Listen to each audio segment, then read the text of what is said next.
ते फक्त भुजबळ मंत्री आहेत असं असताना सुद्धा बाहेर दोन समाजामध्ये रोष पसरवत आहेत. म्हणजे मी गप्प बसलो असतो आणि एक समाज, एक तो समाज आहे म्हणणार नाही, मराठा पूर्ण समाजाला मी दोष देतच नाही, पूर्ण समाजाला मी दोष देतच नाही. ही जी झुंडशाहीच्या मार्गाने चाललेले जे लोक आहेत, मराठा आरक्षणाचा बुरखा त्याच्यावर पांघरलेला आहे आणि ही जी काही दादागिरी चाललेली आहे ती आम्हाला पसंत नाही. ठीक आहे, आणि त्याच्या ही भूमिका घेतल्यामुळं जे काही सोसावं लागेल, भोगावं लागेल, ते भोगण्याची आमची तयारी आहे. आता तुम्ही जरांगेची एक भाषा जी आहे त्याबद्दल आपण बोललेलं आहे.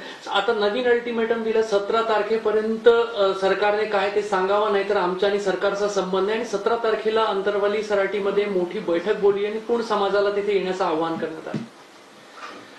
आतापर्यंत असं कुठल्याही सरकारला कोणी एक व्यक्ती कधी अशा प्रकारची धमकी देत होता, जनतेला बेठीस धरत होता, सरकारला बेठीस धरत होता?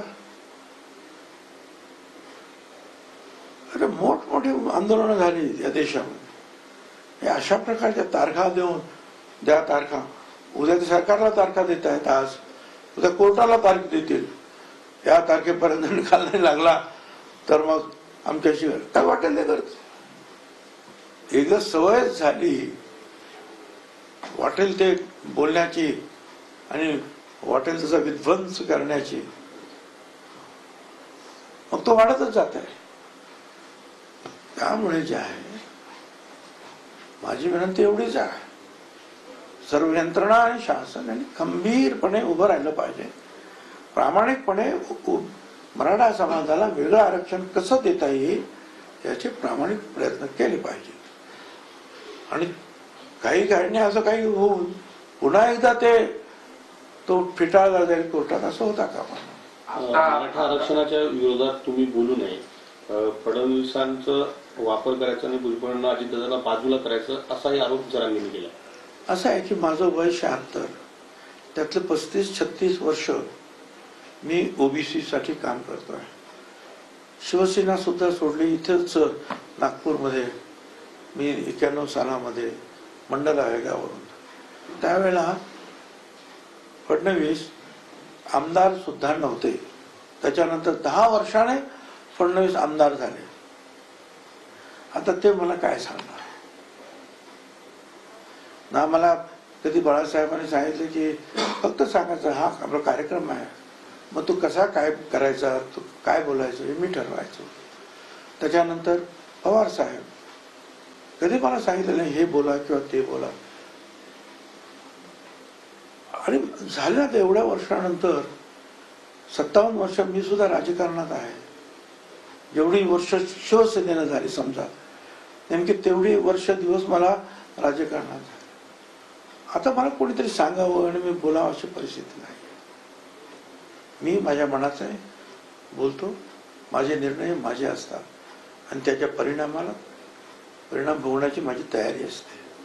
तुम्ही म्हणाल की हे एक झुंडशाही आहे, तर कुठेतरी सरकार याला नियंत्रणात आणण्यासाठी अपयशी ठरतंय कुठेतरी? ते तुम्ही ठरवायचं. मी जे बोलू त्याचा इन्फरन्स काय करायचा, काढायचा ते तुम्ही बघा. काय काल धस असे म्हणाले की मास्टर माइंड नव्हतंच कोणी बीडच्या घटनेमध्ये.